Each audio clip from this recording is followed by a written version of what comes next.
So about the 130 grain Speer Hollow Point, I've actually already shot these bullets, and you've probably already seen that in the last video. It's on that same target page as the 180 grain interlock.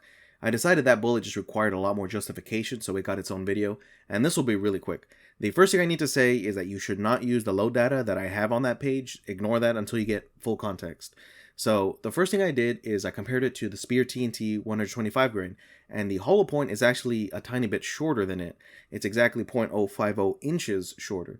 So when I look at the overall length of the TNT being 2.255, if I just wanted to load it to the same depth as the TNT, I would just subtract 0.050 and get 2.205, but that's not what Wilson Combat does. Instead, they load it to 2.170, and they load it to a much more modest 26.2 grains of CFE black. So, seeing as I've done this before, I decided to load the bullet as long as I could. Specifically, I wanted to load the base of the bullet to the base of the neck of the cartridge, and I would make that my overall length so I could add more powder. The number I ended up with is 2.240, so with that, enhanced overall length, I decided to load it even hotter. Well, not necessarily hotter. I reduced the pressure by lengthening the overall length and then add it back in with the new powder that I had. And I loaded all the way up to 27.0 grains. And that's the reason I say don't use that other load data. It needs specifically to be 2.240 inches long to use the 27.0 max that I chose to use for this test.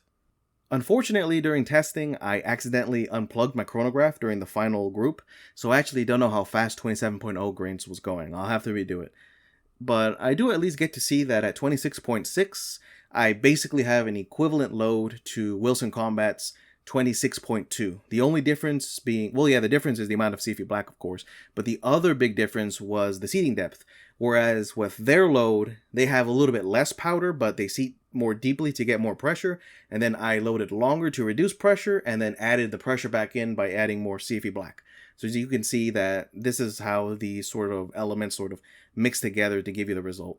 I'm hoping that by loading this long, I'm able to safely, without exceeding any pressures, will be able to get more velocity than they're advertising. And it does look like it was successful. The 27.0 grain brass doesn't look too bad. It did leave an ejector swipe, but it's not bad at all. Coming back to the groups, they ended up pretty mediocre overall. It looked promising at first in the first group, but then the fourth bullet shot really high, and then the last one shot really low. I ended up with a 2.220 inch group, and anything over 2 is pretty bad to me. The next load, it started out with a 0.74 inch group, but then the last bullet went awry. Ended up with a 1.682 inch group. And finally, 1.820 for the 27.0 grain group. So, what do I have to say about this? It was unfortunate for this bullet because out of all of them, this was the one that loaded the smoothest. I even wrote it down. It was the smoothest and most consistent loading for any of the bullets. Probably because it's just so short. But it was loading even smoother than some of the boat-tailed bullets that I have.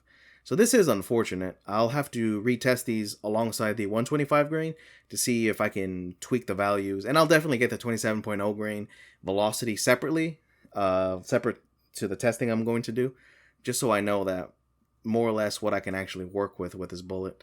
Other than that, I guess these 2-inch targets I won't be using anymore. The 1 inches are sufficient for this particular scope, so this will probably be the last time you see these. And I'll release another video describing my thoughts and experience with 300 hammer now that I've completed my first batch of 100 bullets. I need to get all those annealed and trimmed, and right, my trimmer actually doesn't work with this caliber, so I need to get a manual trimmer for this. But I'm sure that now all the bullets are fire formed. I think things will turn out a lot better during the next batch of testing. So yeah, I guess I'll see you there. It'll be a while before that happens actually, but I'll see you later.